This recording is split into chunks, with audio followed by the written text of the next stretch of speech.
আল্লাহ তাআলা কিয়ামতের দিন সাইয়েদনা নূহ আলাইহিস সালামকে বলবেন, নূহ তুমি কি দাওয়াত পৌঁছিয়েছো তোমার উম্মতের কাছে? নূহ আলাইহিস সালাম বলবেন, হ্যাঁ আমি পৌঁছিয়েছি। এবার নূহের উম্মতকে আল্লাহ জিজ্ঞেস করবেন, হে নূহের উম্মতেরা, তোমাদের নবী নূহ কি দাওয়াত পৌঁছিয়েছে?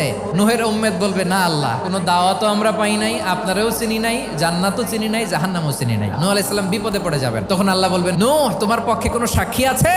নূহ আলাইহিস সালাম বলবেন, আছে। কে?